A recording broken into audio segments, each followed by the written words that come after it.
Muy buenas tardes a todos, espero que estén bien, espero que hayan pasado un muy buen día. El día de hoy comenzaremos una saga de directos que espero que les vaya bien, espero que lo aprecien porque ha sido a través de una gran labor encontrar todo este material y que son anécdotas, episodios y mitos del gobierno de la Unidad Popular. Y para ello tenemos a don Hermógenes Pérez de Arce. ¿Cómo está, estimado? Profesor, muy buenas tardes. Gracias por convidarme a su programa y a su disposición para hablar de los temas que les parezcan de interés. No, yo le agradezco mucho tenerlo a usted, porque mire, una cosa es leer libros, leer papers, leer artículos, y es lo que he hecho yo durante todo este tiempo, y otra cosa es haberlo vivido y escrito acerca de eso como usted. Entonces, el tema de hoy que me gustaría tratar con usted es el caso del asesinato de Edmundo Pérez Sujovic, por qué sucedió, cómo fue el proceso, las consecuencias, y justamente con esas consecuencias apareció un caso que es muy interesante, muy poco conocido, que fue el caso Polche. Así Sí, me que, acuerdo, y usted lo debe haber leído recién, si es que leyó apuntes de esa época, sí, porque yo de todos los detalles no me acuerdo en este momento, no se preocupe.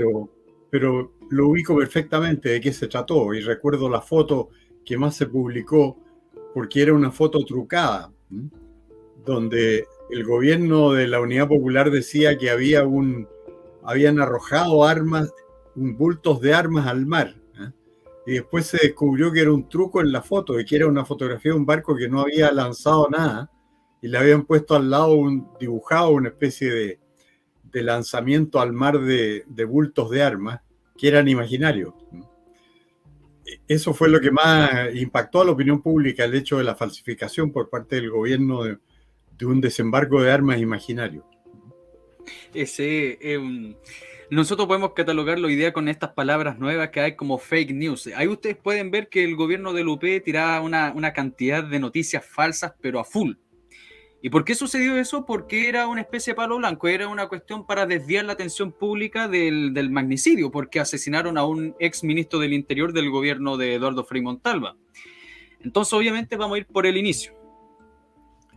¿Qué cosa pasó en el año, justamente en el año 71, si no me equivoco, el 8 de junio del 71, asesinan a Edmundo Pérez Sujovic? ¿Quién fue Edmundo Pérez Sujovic? O sea, para no adentrarnos tanto en la biografía de él, fue el ministro del Interior de Eduardo Frei. ¿Por qué lo asesinan? Siempre dicen, no, si fue, ¿cómo se llama? Fue un atentado de una célula que se separó del MIR, que era la BOP. Pero la causa principal del asesinato de Sujovic era una venganza. ¿Venganza por qué? Porque en el año 69 ocurrió lo que se llamó la matanza de Pampa Irigoyen o la matanza de Puerto Montt, que tal matanza no fue tan así.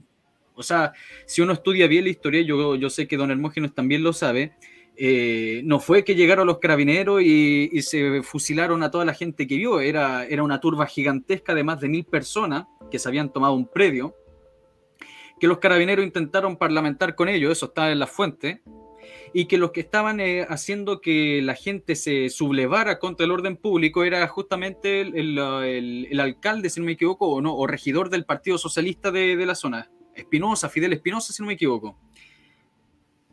Mire, como él sigue actualidad en este momento, es una persona que se ha moderado bastante, ahora creo que es senador, y está un poco apartado del Partido Socialista, digamos, apartado hacia el centro. Pero para que vea usted que tuvo inicios revolucionarios de verdad. O Claro, sería el no, padre a lo mejor. no sé si será, yo creo que debe ser o sea, el Fidel Espinosa de esta época, yo creo que el padre, yo creo porque en esa época tendría unos 40 años, Ah, no, entonces no, debe ser el padre de él. claro, sí. Sí, debe ser el padre o lo que sea, pero la cuestión es que ese hombre estaba generando un levantamiento, le estaba diciendo a la gente sin casa, porque hay que comprender algo y que la gente de derecha muchas veces no entiende, ¿ya? No es una justificación lo que voy a decir, pero fíjense una cosa, hubo el terremoto de 1960, un montón de gente se quedó sin casa y la gente estaba desesperada con 5 o 6 hijos viviendo en la calle, viviendo dentro de una caja de cartón miserable, y llegan unos fulanos del Partido Socialista diciéndole, oye, es la culpa del capitalismo porque ustedes están así. No, más bien es la culpa de los gobernantes que no hicieron lo correcto o no intentaron ni siquiera generar algún tipo de viviendas provisorias. Y entonces justamente estos fulanos del Partido Socialista estaban llamando a la insurrección, a levantarse, tomen terreno y todas esas cosas. Justamente recuerden que ya había sucedido el Congreso de Chillán. Y si no me equivoco, había sucedido el Congreso de Linares o el Congreso de Linares pasó después, no me acuerdo, pero ahí ya habían justificado la lucha armada del Partido Socialista. Entonces esta gente estaba llamando a levantarse contra el Estado, levantarse contra el orden público, el Estado de Derecho y todas esas cosas. Los carabineros van, no le hacen caso y justamente se junta una turba de más de 1000 personas con gente de otra población y entonces le hacen frente a los carabineros. Los carabineros no dispararon de inmediato, incluso se cuentan algunas crónicas del intendente de que habían fulanos que tenían revólver. Entonces los carabineros le dieron autorización para disparar. Y la autorización directamente no fue de Sujovic, fue del intendente, pero obviamente como la cabeza, como el que estaba más encima de todo, lo culparon a él, culparon a Sujovic de la supuesta, y lo pongo entre comillas, matanza. Simplemente era orden público. Una turba de 1000 personas atacando a un retén de carabineros de unos 20, 30. O sea, tienen que comprender la situación. Entonces, también tenemos que nosotros comprender qué es la BOP. Yo no sé si usted se acuerda de la BOP, don Hermógenes. Claro, la vanguardia organizada del pueblo. Era un movimiento pro Allende que justamente Allende amnistió, indultó a todos los que estaban presos de la BOP por esos y muchos otros hechos. Apenas llegó Allende al poder, los amnistió. Y los que asesinaron a Pérez Sukovich pertenecían a ese movimiento y habían sido amnistiados por Allende. Indultados, mejor dicho. Sí, sí. Ahí surge la cuestión de los jóvenes idealistas. Eso era lo que decía Allende, que los había indultado por haber sido jóvenes idealistas. Y eran dos hermanos, en este caso los hermanos Rivera Calderón. Pero apenas recibieron el beneficio de la libertad, salieron a cobrar venganza contra Pérez Sujovic, a pesar de que ellos no tenían relación directa con lo que había pasado en Puerto Montt. Pero usted sabe cómo la extrema izquierda sataniza a las personas, lo que se llama, los anglosajones dicen asesinato del carácter, character assassination. Entonces lo transforman en un villano. Y toda esta gente dispuesta a tomar las armas cobra venganza entonces contra estos blancos que fabrican la propaganda de extrema izquierda. Y eso era el caso de Pérez Sujovic. A mí me tocó vivirlo bastante, se puede decir de cerca, porque yo en el año, en esos años, el año 68 o 69, 68, y yo estaba convidado a Alemania y el Mercurio me llamó para que me fuera a París para los incidentes, para la conferencia de paz de Vietnam, de Vietnam, que estaban teniendo lugar en París. Pero yo estaba en Alemania y el embajador en Alemania era un hermano de mi padre, se llamaba Camilo Pérez de Arce. Y me convidó un día a comer. Y las otras personas que estaban ahí eran don Bernardo Leyton, que era ministro del Interior, y la señora Anita Fresno de Leyton, su señora. Y bueno, durante la comida la señora Anita con esa cosa femenina, así un poco descuidada, me dijo: oiga, Hermógenes, usted que es periodista y que viene de Chile, quiero saber por qué Eduardo Frei nos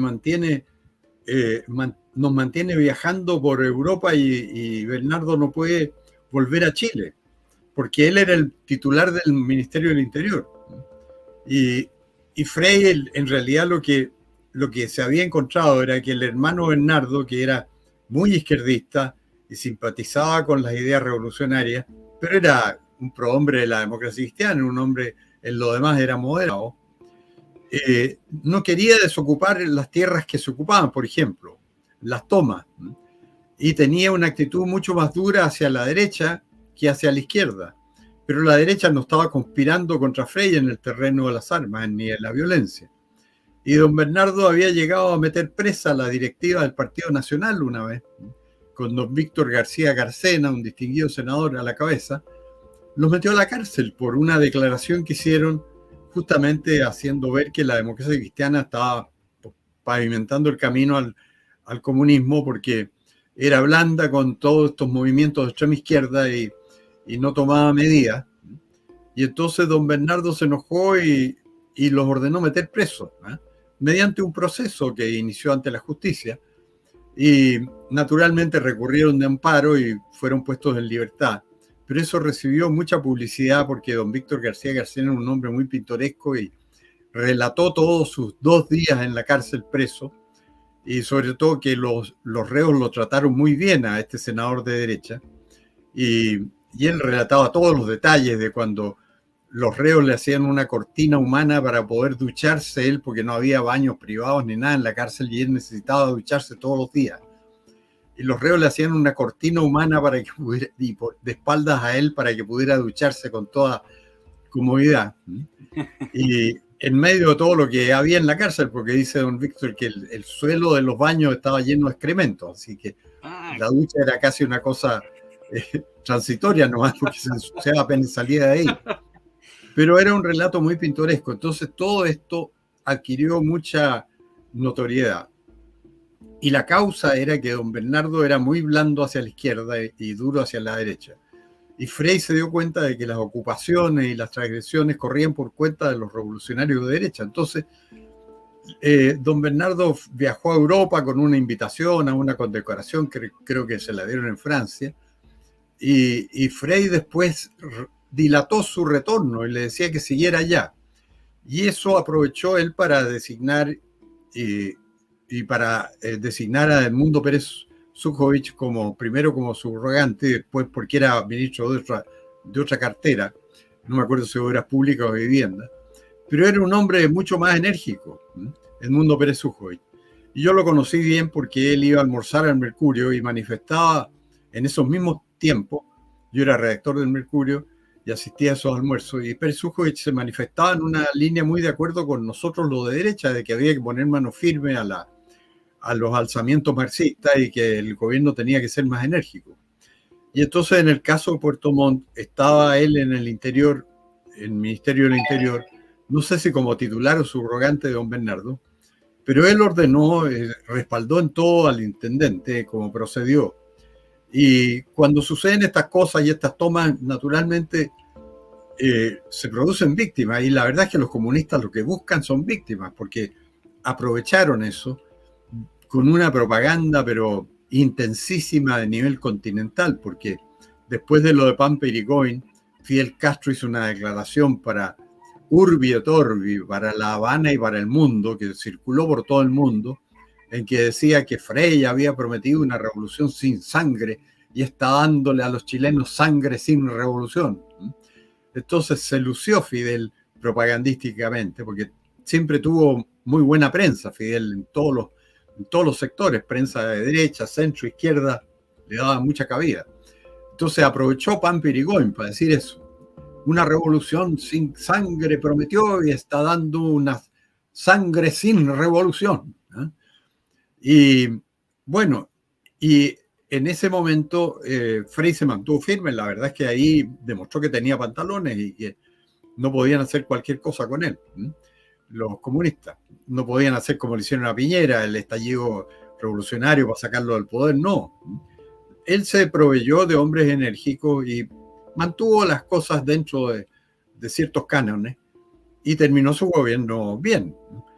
Lo terminó bien en el sentido del orden público, que se mantenía porque se sabía que estaba la mano dura de Pérez Sujovic velando por el orden público. Y esto significó que la izquierda lo declarara enemigo público número 1 a Edmundo Pérez Sujovic. Y por eso, cuando Allende indultó a los extremistas que Frei había mandado meter presos, porque todo esto estaba presidido por revolucionarios de izquierda, del tipo del MIR, y justamente las acusaciones de tortura del MIR contra Frei son más de 100 páginas, están firmadas por todos los abogados de izquierda de ese tiempo, salieron en el año 70 en la revista Punto Final. Entre ellos las firmaban Ricardo Lago. que cuando yo se lo dije una vez en un programa, cuando éramos candidatos del año 89, Lagos negó y dijo, no, yo no firmé eso, para que vea, usted está hablando de un Ricardo Lagos que fue alcalde en Talca y que ahora es detenido, desaparecido, dijo Lagos. Y no es verdad, pues eso me lo dijo en un foro en la campaña del 89. Y yo fui a la Biblioteca Nacional y ahí comprobé que había sido Ricardo Lagos Escobar el que había firmado la denuncia contra Frei por tortura de los miristas. Porque Frei les aplicó mano dura a los miristas y entonces investigaciones y el grupo móvil de carabineros se encargaban de darle su merecido cuando los tomaban presos. Y tenían esos relatos de más de 100 páginas de tortura contra la policía. El grupo móvil decían que lo iban a disolver. Allende lo disolvió, pero le puso otro nombre, o sea, siguió igual el gobierno Allende, pero le puso otro nombre. Así que la venganza contra Frei fue forjada por toda la propaganda de extrema izquierda y los más cabezas calientes de los extremistas se lo tomaron en serio y decidieron vengarse de Pérez Sujovic. Y un día los hermanos Rivera Calderón, que eran parte de uno de estos grupos extremistas que se llamaba la Vanguardia Organizada del Pueblo, se fueron a la salida de la casa de Pérez Sujovic, que estaba saliendo de su casa en su auto con su hija al lado, lo ametrallaron y le dieron muerte. En una forma parecida como después se vengaron los comunistas de Jaime Guzmán. Y esto para Allende representó una situación muy difícil porque él los había indultado recién. Y el desenlace fue muy raro porque los hermanos Vergara Calderón empezaron a ser perseguidos por investigaciones que estaba a cargo de otro elemento de extrema izquierda y que era muy próximo al terrorismo, que era el Coco Paredes, Eduardo Paredes Barrientos. Y los cercaron y no les admitieron rendirse, sino que los mataron a los dos hermanos Rivera Calderón, los detectives de investigaciones. No tuvieron ninguna contemplación para eso. Y con eso Allende, que creyó aliviarse de responsabilidad él por la muerte de Pérez Sujovic, porque como él había liberado a los asesinos, obviamente todos los dardos se dirigían contra él. Y él parece que ordenó proceder enérgicamente. Y los hermanos Rivera Calderón se refugiaron en una vivienda por ahí en el barrio de Estación Central o algo así, o Matucana. Y fueron cercados por los detectives, pero no los dejaron rendirse, porque la verdad es que lo mataron a los dos.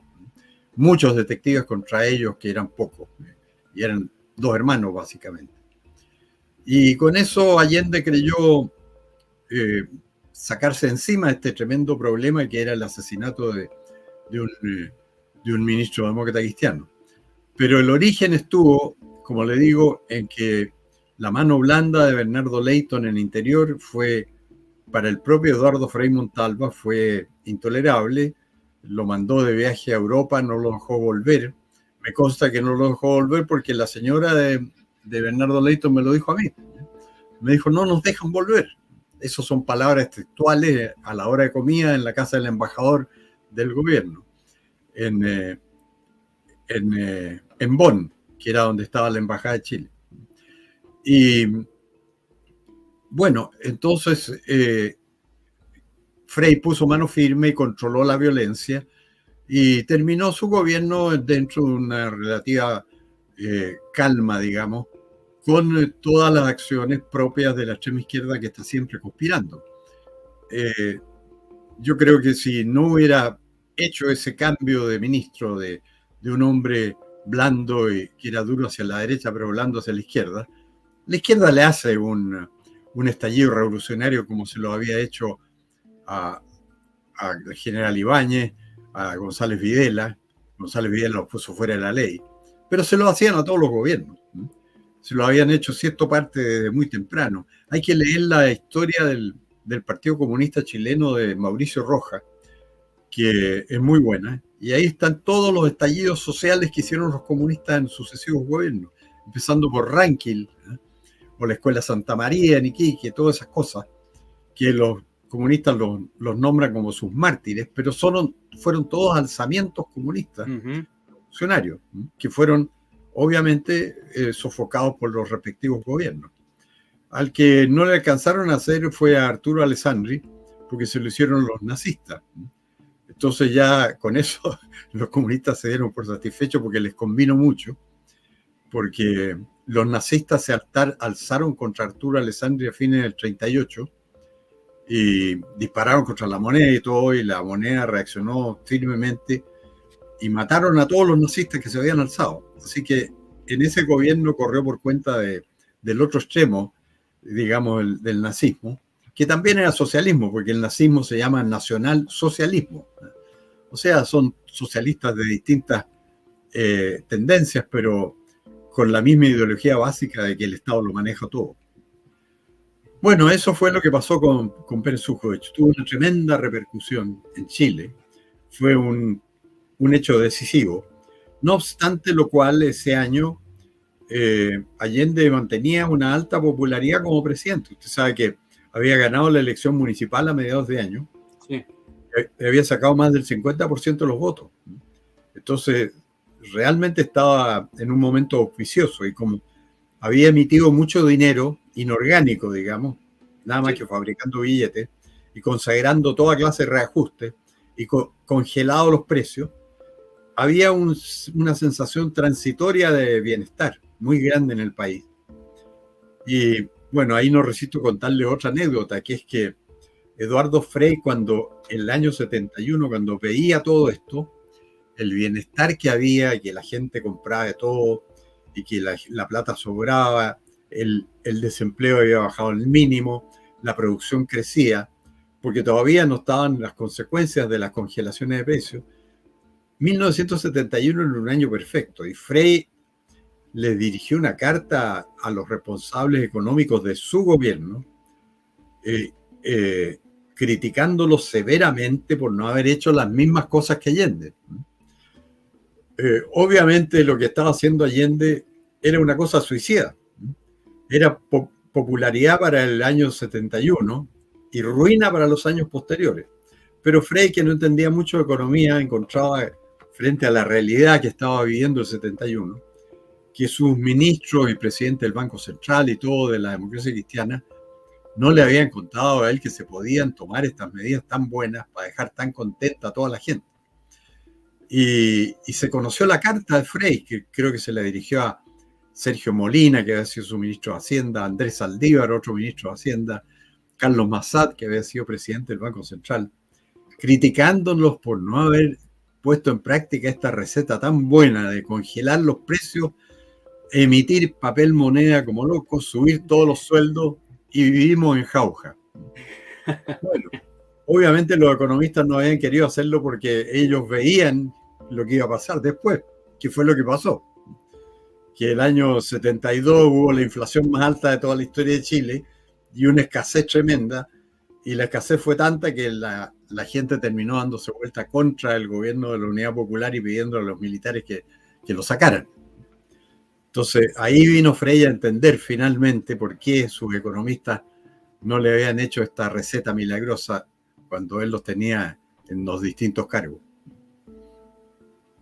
Mire, don Hermógenes, yo quería hacerle una pregunta porque en este canal hemos estado haciendo lecturas de la revista Punto Final, ¿ya? Porque me sirve de material para sacar cuestiones para los videos que voy a hacer. Y Punto Final, irónicamente, el personaje que más detestaba Punto Final, y de toda la gente Punto Final, era Frei.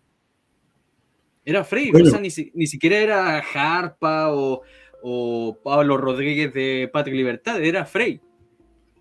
Bueno, lo que pasa es que Frei ganó, pues sí, lo que pasó el año 64 fue una vergüenza desde el punto de vista de la derecha, porque yo siempre he sido de derecha. Nosotros la derecha teníamos un candidato y yo era muy afín al Partido Conservador, nunca milité, pero yo trabajaba en la oficina del abogado presidente del Partido Conservador, que se llamaba Héctor Correa Letelier. Entonces, yo era prácticamente conservador para todos los efectos prácticos. Y vi todo lo que se produjo ahí. Entonces, el año 64, la derecha tenía un candidato que era un radical muy de derecha, que se llamaba Julio Durán Neumann. y estaba apoyado por los conservadores, liberales y radicales. Y yo creo que iba a ganar la elección y la habría ganado sobre Frei y Allende. Pero se produjo lo que se conoce como el naranjazo. Se murió un doctor socialista que era diputado por Curicó, creo. Sí, Curicó. Cuyo hijo ahora es diputado por Curicó también. Y salió gracias al padre. Y se murió el doctor Naranjo y hubo que hacer una elección complementaria. Y ahí se presentaron el hijo, el Naranjo actual, un candidato de Julio Durán y otro candidato de la democracia cristiana. Los nombres me acuerdo de uno nomás, que era Fuenzalida, no me acuerdo si Fuenzalida era el nuestro o el de la democracia cristiana, y el nuestro, no me acuerdo el nombre en este momento. Elección complementaria en Curicó, y pasa que gana Naranjo, representante de Allende. Segundo, el nuestro, de derecha. Y tercero, el demócrata cristiano. Y la derecha entra en pánico. Y en lugar de decirle al demócrata cristiano que se retire, le dicen al candidato propio, a Julio Durán, que se retire, y apoyan a Frei sin condiciones, por el pánico al comunismo. Y Frei obviamente recibió esto, dijo, no cambio una coma de mi programa, y recibió toda la plata para la elección, y todo el financiamiento de la derecha, y la derecha hizo la campaña del terror correspondiente, diciendo si llegaran los comunistas van a rodear la moneda de tanques y cosas así. Y Frei salió lejos, porque la gente se aterrorizó ante el comunismo. Y la izquierda reclamaba enfurecida la campaña del terror. Y Frei decía, a mí que me registren, yo no he movido una coma de mi programa, y la derecha, para mis efectos, no forma parte del gobierno, es oposición, así que, como diciendo, oiga, estos votos los saqué yo, así que no me vengan con cosas. Y no era verdad, pues lo sacó gracias a la derecha, pero en esos años, la derecha, que era muy igual de entreguista que ahora, y muy ilusa, creían que Frei decía una cosa, pero era otra cosa, creían que Frei era como la nueva derecha. Y después que eligieron a Frei, yo confieso que también voté por Frei. Bueno, si no teníamos, porque Claro. Julio Durán quedó como candidato nada más que de los radicales, sin apoyo conservador ni liberal. Y en ese tiempo todos creíamos el cuento de que la democracia cristiana era la nueva derecha. Y vinieron las elecciones parlamentarias y todo el electorado de derecha votó por los demócratas cristianos. Y sacaron una cantidad de votos increíbles que ni ellos mismos se esperaban. En algunas partes les pasó que tenían votos para sacar 5 senadores y no llevaban 5 candidatos, así que perdían los votos, como fue el caso de Santiago. En Santiago sacaron tantos votos que eligieron a todos los de la lista que podían haber llevado 5, pero llevaban nada más que 4. Entonces, fue una cosa fantástica, porque todo el mundo, y yo creía también, creíamos que la democracia cristiana iba a ser la nueva derecha en Chile. Y no, pues, resultó que hizo un gobierno de izquierda, socialista, hizo una reforma agraria confiscatoria, anunciaba, yo me acuerdo de esto porque tengo buena memoria, yo me acuerdo de haber oído en la radio que Patricio Aylwin, como no me acuerdo si ya era presidente de la democracia cristiana o senador demócrata cristiano nada más, decía, y así como hemos hecho la reforma agraria, viene ahora la reforma industrial y la reforma urbana. O sea, iban a empezar a expropiar, según eso, a los industriales grandes y a los que tuvieran casas grandes. Se venía como un gobierno socialista, si bien democrático, pero totalmente socialista, porque la reforma agraria fue totalmente socialista. Sí, sí. Tanto así que el que la presidió, que era Jackson Scholl, después siguió en el gobierno de Allende como ministro de Agricultura. Así que era completamente socialista. Y ese fue el gran error de la democracia cristiana, porque si la democracia cristiana no hubiera tenido esta inclinación a la izquierda, la verdad es que habría seguido gobernando indefinidamente, porque la suma de la democracia cristiana más la derecha era invencible. Eran 2/3 prácticamente. Pero no, ellos siempre tuvieron esta sesgo a favor de la izquierda. Y como yo estaba trabajando en la oficina del presidente del Partido Conservador, ahí oía lo que se decía en las reuniones en que iba Eduardo Frei, en fin, y los conservadores le decían que le pidieran el apoyo a los conservadores para apoyarlo, y Frei decía, no, no puedo porque yo tengo amigos seguros en la izquierda y en ustedes son solo amigos posibles, y no les pidió nunca el apoyo. Y eso ya lo había hecho perder una elección en el año 59. Se negó a pedir el apoyo y finalmente los partidos conservadores y liberales se fueron con Jorge Alessandri y le ganaron a Frei, pues el 58. Uh-huh. El 64 seguía igual Frei, decía no, el mío es un gobierno socialista democrático, es una revolución socialista sin sangre. Por eso que Fidel Castro lo embromaba, le decía, prometió una revolución sin sangre, ha dado sangre sin revolución. Porque Frei prometía una revolución socialista. Y yo me acuerdo en la radio el discurso de Elwin prometiendo la reforma urbana y la reforma industrial, como acentuadamente socialista, o sea, venían a seguir con las industrias y con las viviendas. Y bueno, y todo eso terminó en que salió Allende, así que no alcanzaron a hacerlo, pero para allá iban, y por eso se justificaba ese libro que escribió un brasileño, que escribió un libro que se llamaba Frei, el Kerensky chileno. Porque Kerensky fue un gobernante ruso que en plena revolución rusa quiso abuenarse con los bolcheviques, que eran minoría, les pavimentó el camino y al final los bolcheviques lo echaron a él y se quedaron con todo. Y aquí el papel de Kerensky lo hizo Frei, porque finalmente le entregó el gobierno a Allende, votaron por Allende en el Congreso Pleno porque había ganado por muy pocos votos a Jorge Alessandri. Y en ese tiempo la segunda vuelta era en el Congreso Pleno, el año 70, y los demócratas cristianos podían haber elegido a Alessandri perfectamente bien, porque ahí había toda una historia. Alessandri les había mandado ofrecer que si lo elegían a él renunciaba al día siguiente y podía presentarse Frei Montalva de nuevo, porque ya había terminado su periodo, no era reelección, y Alessandri iba a ser presidente por un día, y le entregaba el poder para una nueva elección en marzo del año 71. Y los demócratas cristianos no aceptaron. No. Porque ahí estaban manejados por Radomiro Tomic, que tenía un pacto secreto con Allende. Y tenía que cumplirlo. Tenía el pacto secreto de apoyarse mutuamente contra Alessandri. O sea, habían dicho, si Alessandri gana por menos de 100.000 votos, nos vamos a aliar nosotros y los socialistas y comunistas votan por Tomic si sale Tomic segundo, y los demócratas cristianos votan por Allende si sale Allende segundo.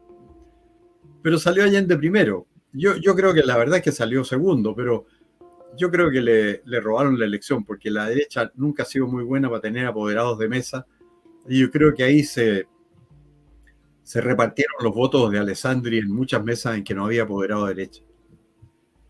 Pienso lo mismo. Salvador Allende al poder. Yo pienso exactamente lo mismo, don Hermógenes. Incluso después uno ve, eso lo vamos a comentar en otra oportunidad, pero la cuestión del fraude en el 73. Pero yo quería hacerle una pregunta a usted, don Hermógenes, con respecto a por qué fueron contra Sujovic y no fueron contra Frei, siendo que Frei era el blanco de ataques constantes de la izquierda y de la extrema izquierda. Se le acusaba a Frei de ser partícipe, incluso la mente maestra, del asesinato de Schneider. Se le acusaba a Frei de tener contactos con la ITT para hacerle el boicot contra Allende. Se acusaba a Frei de ser partícipe del supuesto intento de golpe de Estado de marzo del 72. Se acusaba de Frei de todo. Yo me pregunto por qué fueron contra Sujovic, que si bien fue el ministro y toda la cuestión de Pampa Irigoyen, pero hubieron, entre comillas, otras matanzas más en el periodo de Frei. Hay que recordar lo que fue la mina San Salvador, lo que pasó en Puente Alto, Punto Final a cada rato lo recordaba. Entonces yo me pregunto por qué contra Sujovic y no contra Frei. Bueno, la respuesta está en la diferente facilidad que había de atentar. Yo creo que Frei debe haber tomado medidas de seguridad cuando era expresidente, debe haber tenido una guardia o algo así. En cambio, Ferenc Sujovic no creía que estaba expuesto a esos peligros. Y como le digo, iba saliendo de su casa solo con su hija. Y era muy fácil matarlo. Lo mismo que en el caso de Jaime Guzmán. Jaime Guzmán no tenía guardia, no tenía nada. Y ese día que lo asesinaron, él se dio cuenta que había unos tipos sospechosos. Por eso salió por otra parte, burlando a los más sospechosos. Pero resulta que los burló, pero ellos estaban parados en una esquina cuando él pasó en auto después de haberlos burlado, y ahí aprovecharon de matarlo, ¿no? Porque ellos pretendían atentar contra él adentro de la Universidad Católica, del campus Oriente. ¿No? Y él los vio, Guzmán los vio, y dijo no, hizo unos llamados y se fue a juntar con su chofer en el estacionamiento para eludir la amenaza que él vio, que vio unos tipos de mala catadura que lo estaban esperando en el primer piso y él iba a bajar una escalera y no la bajó. Y se fue por otra parte al estacionamiento. Y toca la mala suerte que los tipos se dan cuenta de que se les escapó Guzmán y se van a un paradero a esperar micro y ahí aparece Guzmán en su auto y aprovecharon de matarlo. Palma Salamanca con Norambuena se llama, ¿cómo se llama el otro? Hernández Norambuena. Uh-huh. Y ahí le dispararon en la calle. Lo pillaron por casualidad. Entonces, claro, todo esto está determinado por las precauciones que toman las personas. Frey es una persona que obviamente debe haber tenido mucho más cuidado, debe haber tenido guardia, y justamente eran personas vinculadas a seguridad. De ahí viene que, miren las derivaciones que tienen las cosas. El chofer de Frey era una persona vinculada a investigaciones y a organismos de seguridad. Y siguió con Frey después, durante el gobierno militar, hasta el año 82, era hombre de confianza de él, porque era de los servicios de seguridad. Y después lo condenaron un tiempo, después quedó sin efecto la condena, como uno de los asesinos de Frey, por el hecho de haber sido Él le informaba de todas las actividades de Frey a los servicios de seguridad en el gobierno militar. Porque era de ellos, pues era un hombre de seguridad. Entonces era más fácil atentar contra una persona que manejaba su propio auto y que no tenía guardia como Pérez Sujoy, que atentar contra Frey, que tenía ciertas protecciones. Comprendo. Hay algo interesante con respecto a la BOP. La BOP, como dijimos en un principio, era una decisión del MIR. Eran gente que es bastante irónico, consideraba que el MIR simplemente eran un par de fulanos que dictaban órdenes y no estaban por la revolución del pueblo. En cambio, la BOP era la verdadera forma de acción política de la extrema izquierda para conseguir el poder y así generar la revolución socialista, etcétera, etcétera. Entonces lo que pasa es que la crítica que tenía el MIR al BOP es que ellos, si bien eran marxistas-leninistas, pero no tenían ni táctica ni estrategia hacia el poder. Simplemente eran terroristas. Incluso en una revista de Punto Final, si no me equivoco, se los digo al tiro, martes 22 de junio de 1971, la portada dice la BOP, terrorismo sin brújula. ¿Ya? Porque irónicamente el MIR decía así, claramente, nosotros no hacemos terrorismo. La BOP sí hace terrorismo, nosotros no. Es bastante insólito escuchar eso, pero es verdad, porque lo que hacía la BOP, y me ha tocado leer algunos textos acerca de eso, es que se creían como Robin Hood. Tenían esta cuestión porque robaban, ellos llamaban expropiar, no llamaban robar, se llamaban expropiar, expropiamos el banco Talca, expropiamos el banco La Unión, etc. Y supuestamente los repartía al pueblo. Ya, pero eran terroristas nomás, no tenían ni táctica ni estrategia para eso. Entonces por eso estaban peleados. Y después cuando asesinan a Sujovic, irónicamente lo que hace la Unidad Popular y el MIR es limpiarse, así como decir, nosotros no estamos con ellos, nosotros no estamos con la BOP, nosotros tampoco vamos a asesinar gente, así lo decía exactamente. Incluso habían tipos que decían que la BOP estaba vinculada con la derecha. Así de paranoico y mentirosos eran esta gente. Y para desvincular todo el asunto, la política, decían, pero recuerden que la derecha mató a Schneider. De esa forma se limpiaban, así como la izquierda mató a Sujovic y recuerden que la derecha mató a Schneider. Nosotros sabemos que ahí hay una cuestión más a fondo, no es que la derecha mató a Schneider, pero etcétera. Eso lo vamos a ver en otro capítulo. Pero es bastante increíble, impresentable que esta gente tan cínica, tan hipócrita, tan mentirosa dijese esas cosas. Así se limpiaban los pecados. Y entonces, después uno ve en la cámara, acá está en la sesión del miércoles 29 de marzo de 1972, sobre una de estas cuestiones, palos blancos, humo, banderas falsas que hubo para limpiar el caso Sujovic, porque apareció lo que es el caso Puelche. El Puelche era un barco con banderas panameñas y chilenas, que simplemente era un barco comercial.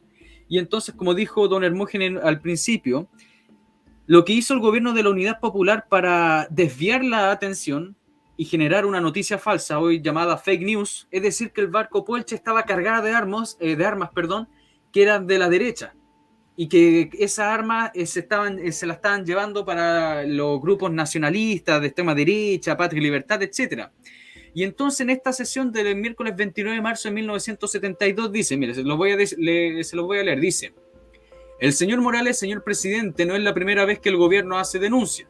Ya estamos acostumbrados a este tipo de campañas publicitarias. Recordamos en este momento que con motivo de las elecciones municipales del año 71 hubo un gran escándalo a través de la prensa porque atentó contra dirigentes del Partido Socialista en el Estadio Chile. La investigación posterior, que nunca fue efectivamente comprobada, por lo menos llevó muchos al convencimiento de que no hubo atentado, sino que se trataba de un cortocircuito. Después el complot del cobre, que después podemos hablar de eso, del affair del cobre. Se acusó a extranjeros de estar interviniendo en la política económica del país. Fueron sobreseídos y el famoso complot nunca más se supo. Vino luego en momentos en que el país estaba convulsionado por el asesinato del señor Pérez Sujovic, la denuncia del Puelche, que se estaban internando armas, se metió incluso a la Armada. Se dijo que venían en 10 camiones, que habían 100 hombres comprometidos. No pasó absolutamente nada, la denuncia fue un ridículo, comprometiendo incluso a las Fuerzas Armadas, y eso nadie se acuerda en este momento. Y después vino lo que fue el incendio de la fecha. Y todas esas cosas.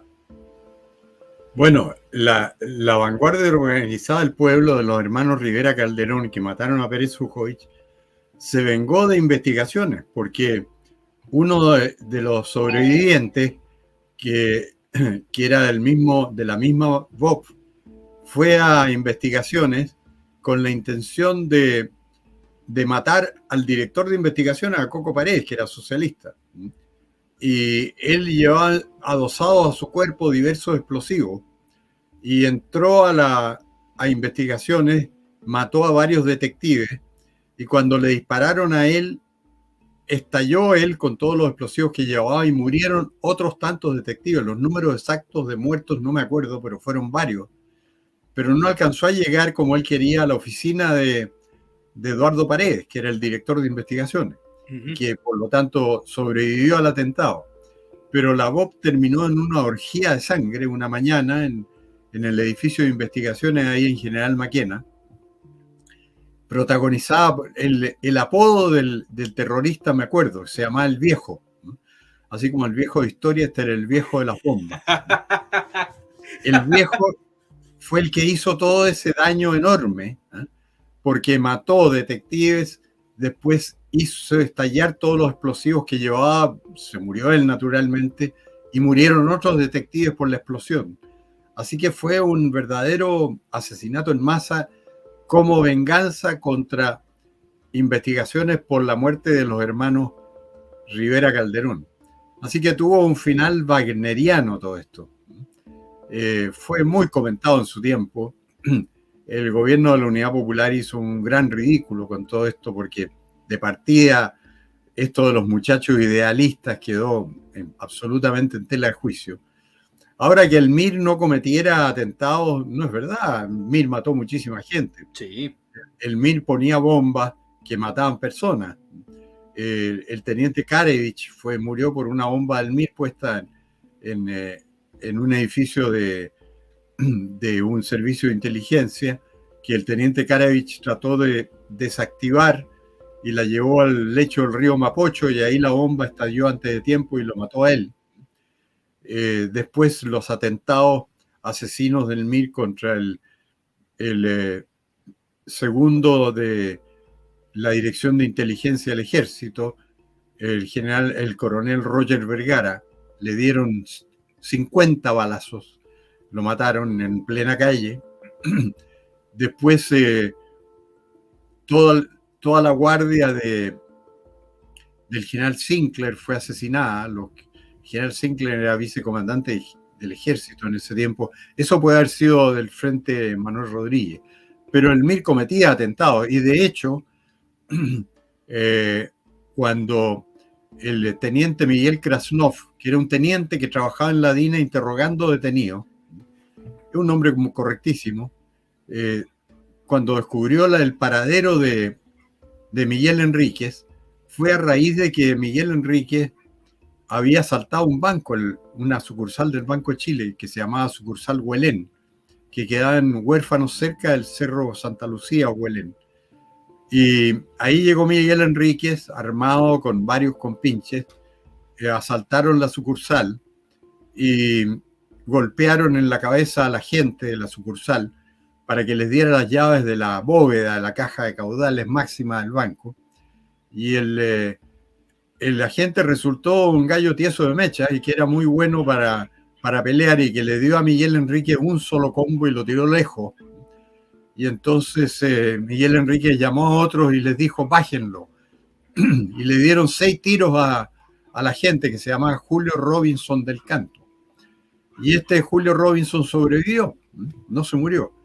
Y entonces en Santiago hubo esto era el año 74, hubo homenaje al brigadier, en ese tiempo teniente Krasnov.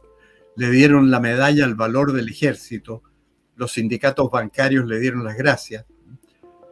O sea, fue distinguido como gran figura nacional por haber sorprendido al jefe del MIR que protagonizaba estos hechos y estos asaltos, porque Krasnov en su interrogatorio había encontrado el domicilio, la guarida que tenía Miguel Enríquez, y lo había descubierto. Había ido a la casa de donde, cuando tocó el timbre, le dispararon una ráfaga, pidió auxilio, hubo un combate, y ahí murió Miguel Enríquez y varios milistas más, y quedó herida la pareja de Miguel Enríquez, que se llamaba Carmen Castillo Echeverría. Y el propio Krasnov la sacó en brazos herida y la entregó a una ambulancia que se la llevó al hospital militar, y ella lo llamaba para agradecerle, en fin, estaba muy agradecida de él en ese tiempo. Después ha dicho atrocidades de Krasnov, pero en ese tiempo estaba muy agradecida. Y todo esto era porque el MIR efectuaba atentados, asaltos y mataba gente. Pues era obvio que era el movimiento terrorista más importante del momento. Y el descubrimiento de su cabecilla fue muy importante también para derrotarlo como entidad terrorista. La verdad es que aquí estamos hablando con la verdad, así que decimos todas las cosas como son. El MIR fue finalmente exterminado por una acción que fue ilegal, porque fueron personas de la CNI años después que sabían del paradero de los elementos más peligrosos del MIR, pero no tenían pruebas para detenerlos y procesarlos con éxito, pero los tenían perfectamente ubicados. Y entonces, a raíz de algunos de los hechos que sucedieron en los años 80, no me acuerdo si el secuestro del coronel Carreño o el asesinato de los guardias de los escoltas del general Pinochet, o del atentado en el Hotel Araucano en que murieron muchos uniformados, un grupo de agentes de la CNI en ese tiempo, que sabía perfectamente dónde estaban los más efectivos asesinos del MIR, ubicó en una calle a los 3 miristas que habían muerto al intendente de Santiago, Carol Ursúa, que eran 2 hombres y una mujer. Y fueron con una camioneta, con una ametralladora a esa vivienda. Fue una cosa bien hecha desde el punto de vista de cómo aniquilar a un adversario. Y era una ametralladora poderosa. Parece que debe haber sido al ejército, no sé. y ametrallaron la casa de tal manera que los 3 miristas más efectivos que quedaban y que habían logrado asesinar al intendente de Santiago murieron en ese atentado. Ahora todos los culpables de ese atentado están cumpliendo cadena perpetua, por supuesto, porque la justicia al final, juicios años después, los condenó. Pero ahí murió el MIR, realmente, porque eran los más efectivos. Y la mujer mirista, entiendo que es la madre de la ministra del Deporte actual, Alejandra Venado, porque creo que se llamaba Valenzuela la mujer. Y el mirista más efectivo se llamaba Arturo Villavela, que había sido herido, había caído preso en los años 70, pero era mirista convencido y entonces consiguió una conmutación de la pena de esas que aceptaba el gobierno militar en los juicios. Se la conmutaron por extrañamiento, o sea, por cumplirla en el exterior. Se fue Villavela al exterior, pero de entonces volvió a entrar clandestinamente y ahí participó en el asesinato de Carol Ursúa y 3 de sus guardias y choferes, intendente de Santiago, y en un atentado posterior, los efectivos de la CNI que lo tenían ubicado, pero que no hallaban con qué pretexto meterlo preso, decidieron ir y darle el bajo. Lo mataron a él y a 2 más, que eran los que habían participado en el asesinato de Carol Ursúa y sus guardias. Bueno, todo esto es una novela como de James Bond, porque era una lucha de servicios de seguridad que trataban bajo órdenes oficiales de actuar legalmente, pero cuando de repente se les subía la leche, digamos, por algún atentado en que asesinaban o secuestraban, ahí aplicaban todo lo que sabían y iban y mataban como lo hacen los israelíes y norteamericanos hoy día, porque los israelíes y los norteamericanos hoy día matan a los terroristas sin preguntar agua va, sin decir agua va. Y en ese tiempo la CNI tenía estos brotes de rebeldía, pero eran muy efectivos para terminar con el MIR, porque el MIR ahí, después de esa muerte de estos ametrallamientos, desapareció el MIR prácticamente y quedó el Frente Manuel Rodríguez, que estaba muy bien organizado por los comunistas, tenía mucha gente entrenada en Cuba y tenía el respaldo cubano, alemán y oriental, en fin, era muy poderoso el Frente Manuel Rodríguez. Pero la liquidación del MIR fue en ese episodio de venganza, cuando cayeron, uno se llamaba Peña, el otro, la otra se llamaba Vergara Valenzuela o Valenzuela Vergara, y el otro se llamaba Villa Bella, que le decían el coño, que era el más eficaz de todos para matar. ¿Sabe algo, don Hermógenes? Que hoy día los comunistas, los progres, los izquierdistas dicen que lo mismo que yo le estaba diciendo de que el MIR no hacía atentados ni nada de eso. ¿Sabe por qué lo dicen? Porque los que hicieron esos atentados fueron las subdivisiones del MIR, ¿ya? Y obviamente si son subdivisiones del MIR, es que eran del MIR. Pero esta gente son muy pillas, sobre todo los del Centro de Estudio Miguel Enrique. Dicen, no. Fue el Frente de Trabajadores Revolucionarios, no, fue la FARC, la Fuerza Armada Revolucionaria, no, fue el MCR, el Movimiento Campesino Revolucionario. Pero la gente tiene que entender que esas subdivisiones, o también denominados frentes de masa, eran el MIR, eran el MIR, nada más que eso. O sea, cuando ustedes escuchen el MCR mató a tal persona y se tomó un fundo, no es que fuera otro movimiento, era el MIR. Era el MIR. Bueno, siempre se dijo cuando se produjo el asesinato del intendente Carol Ursúa, se asilaron en la nunciatura. Sí. Y todo el mundo dijo, pues, los miristas asilados en la nunciatura si eran del MIR, todo el mundo sabía. Y además consiguieron salvoconducto del Papa, o sea, de la nunciatura, para viajar fuera de Chile y se escaparon. Lo que pasó es que volvieron. Y al regreso, ahí como la CNI los tenía ubicados, pero no encontraba razón para procesarlo. y los tenía ubicados donde estaban. Y entonces cuando se produjo alguno de estos eventos, que no me acuerdo cuál fue, no me acuerdo si fue algún asesinato de alta autoridad o el secuestro del coronel Carreño, que provocó una secuela de venganza que el gobierno no aprobaba, porque el gobierno estaba muy preocupado de la imagen de respeto a los derechos humanos y todo eso, y no quería que fueran acciones así, quería hacerlo a través de los tribunales.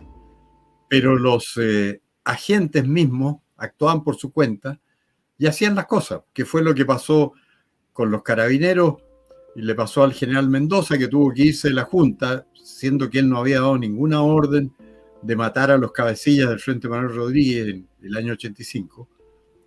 Pero inmediatamente la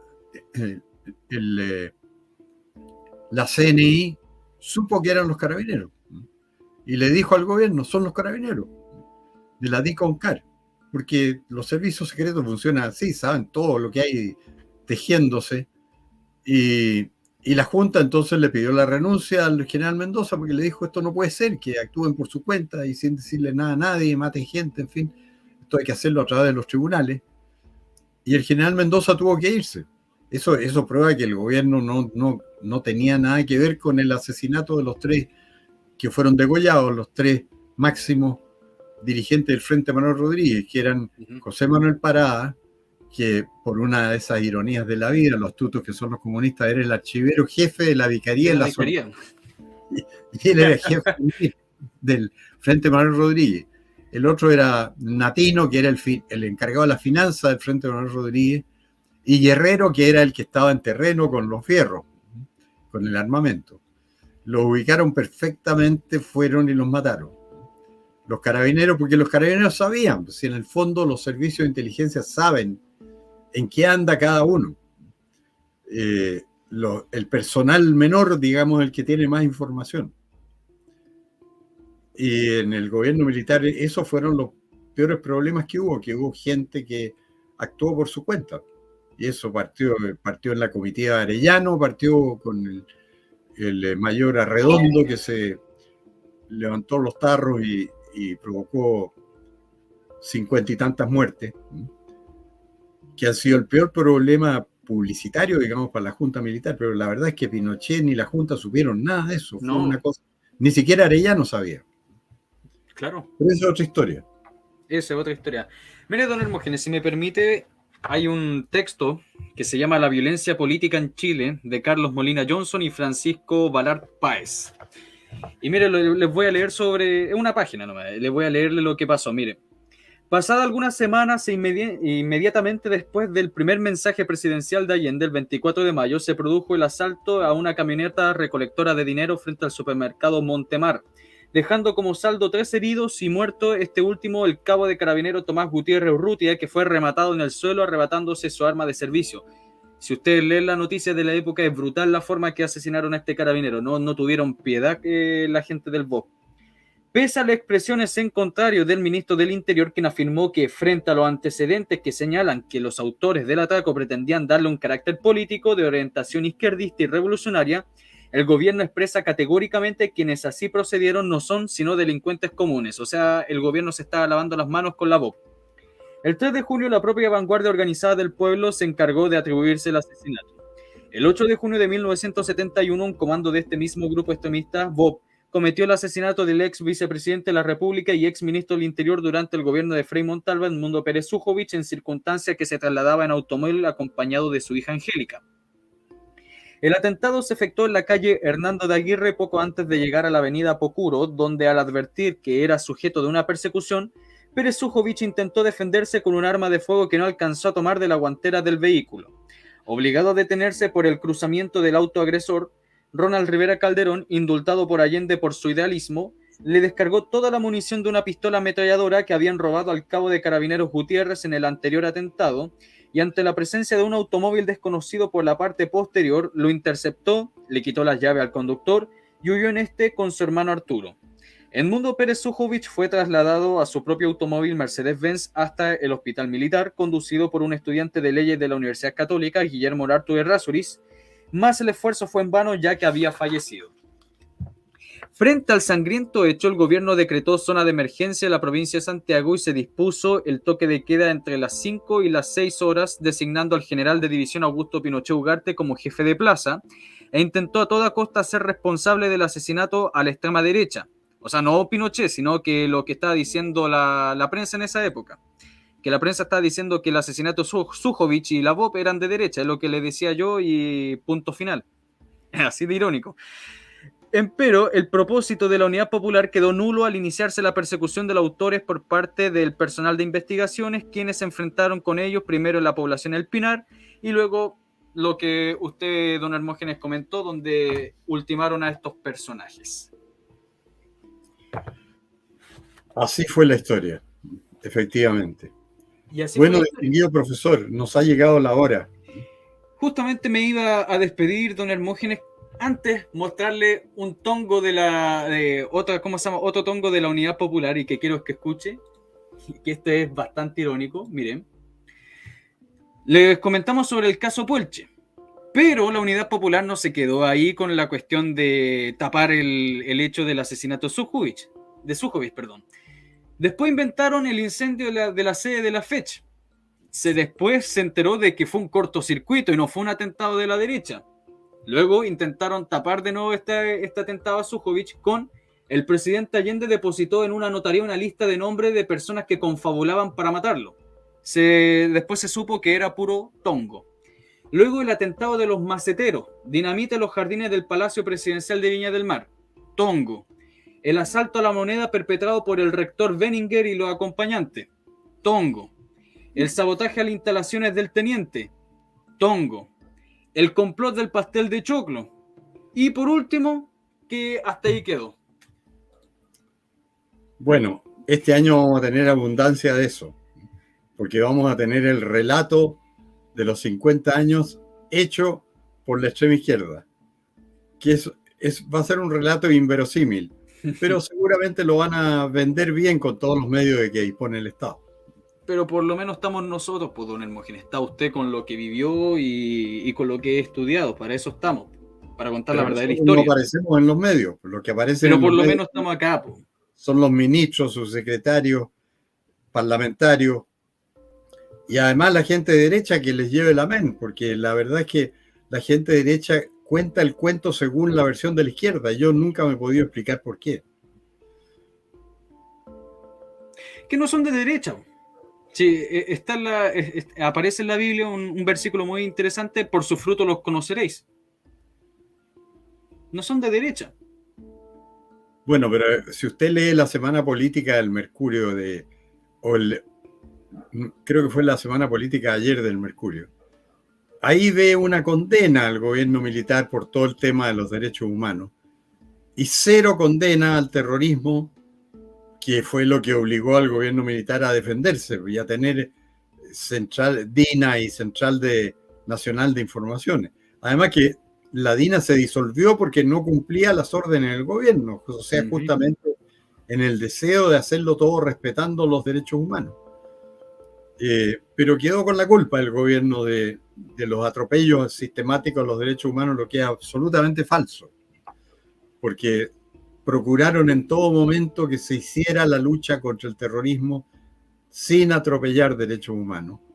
Pero es imposible eso, en un país en que la disciplina reina poco, porque cualquiera se levanta con los tarros en cualquier momento, que fue lo que de hecho pasó en el gobierno militar.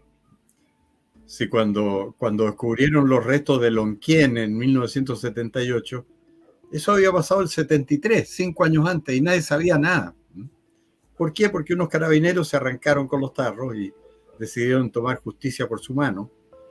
Después pasó en Laja, en Yumbel. Ahí en Yumbel también había familias que decían: han desaparecido y me han dicho que fusilaron a mis parientes. Hicieron una denuncia, llegó a un juzgado, la jueza no hizo nada. Y de repente los familiares insistieron tanto que la corte decidió designar un ministro, me acuerdo el apellido de él porque lo nombramos muchas veces, Martínez Gaensly. Y él se puso a investigar en pleno gobierno militar, investigó todo, descubrió los restos, descubrió a los culpables, aclaró el caso completamente, pero como correspondía, aplicó la ley de amnistía. Entonces, los culpables no fueron a presidio, igual como tantos terroristas, por la ley de amnistía, porque usted sabe que la ley de amnistía la han aprovechado mucho mejor la izquierda que los militares. Claro que sí. Claro que sí. Pero bueno, distinguido profesor, le quiero hacer una invitación, don Hermógenes. ¿Qué le parecería la próxima semana con el capítulo número 2 de esto? ya, ¿cuál es el capítulo 2? El tema ahí se me va a ocurrir en la semana, yo le informo por interno. Ok, quedamos en eso. Perfecto, don Hermógenes. Muchas gracias por la invitación. Cuídese mucho. Lo mismo usted. Muchas gracias. Muchas gracias. No, gracias a usted. Hasta luego.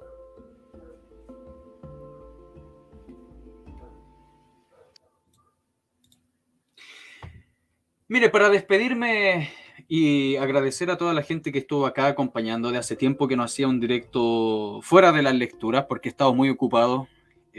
Yo creo que a final de mes voy a estar entregando ya el primer video de la historia de la Unidad Popular.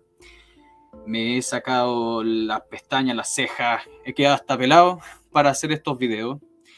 Y espero que lo disfruten, pero aparte de esto yo quiero presentarle algo porque yo creo que es de su interés, ya que están apoyando al canal. Este centro de capacitación está apoyando al canal. Y eso me da gusto. O sea, me da gusto que estén confiando en mí. Y yo sé que ustedes confían en mí, en lo que les digo a ustedes. Por eso están en mi canal de historia, porque creen en lo que digo yo, porque creen en mi palabra. Y yo les aconsejo realmente de que le echen un vistazo a este centro de capacitación. Van a encontrar una gran cantidad de material. Los cursos son sumamente baratos. Y sobre todo si ustedes van con este código, van usando mi código, el Viejo Historia, ahí ustedes están viendo usando el cupón de descuento el Viejo Historia, se los aseguro. Confíen en mi palabra. Yo después voy a dejar el link, pero lo pueden ustedes buscar por levelup.cl, si no me equivoco. Perdón, lup.cl. Ahí ustedes los van a encontrar. Incluso se los voy a dejar acá en los comentarios. Y ustedes pueden echarle un vistazo. Se los aseguro, les doy mi palabra. Pero en fin, nos despedimos. Cuídense mucho. Recuerden apoyar al canal. Apoyen el canal. Únanse al canal. Recuerden que vencimos a YouTube para que devolviera la monetización al canal. Únanse al canal. Netflix cuesta 5 lucas. Unirse al canal del Viejo Historia es solamente 1,000 pesos. Una vez al mes. Apoyen el canal por Flow y todas esas cosas que estamos haciendo. Porque este es el único canal que está empeñado para contar la historia verdadera de Chile. No simplemente estoy leyendo, sino es contar la historia de Chile. Y es su trabajo difundirla, es su trabajo compartirla, es su trabajo dejarle el me gusta. Y si es posible, apoyar al canal. Recuerden eso. Nada más, pues, estimados, cuídense mucho. Espero que les haya gustado. La próxima semana vamos a venir con un nuevo programa de mitos, anécdotas de la Unidad Popular. Hasta la próxima.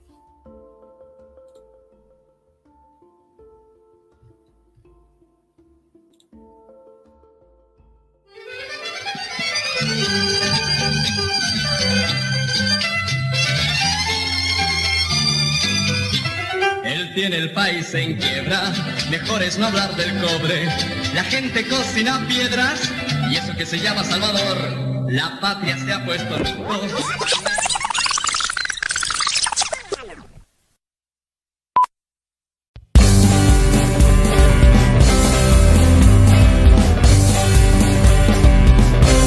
Él tendrá el país en quiebra, mejor invertir en dólar. La gente aún no lo entiende y es porque admira a Salvador.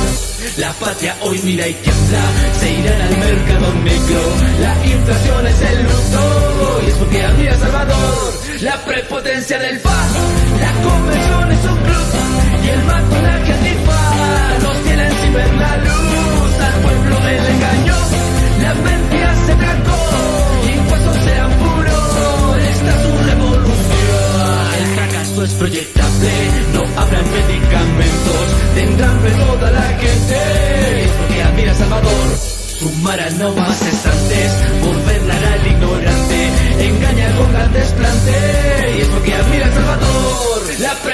social el FA, la convención es un club y el mato la que antifa. Nos tienen sin ver la luz, al pueblo él engañó, la mentira se trancó, impuestos sean puros, esta es su revolución. El fracaso es proyectable, no habrá medicamentos, tendrán fe toda la gente, es porque admira a Salvador. La democracia cristiana de nuevo vendió la paz.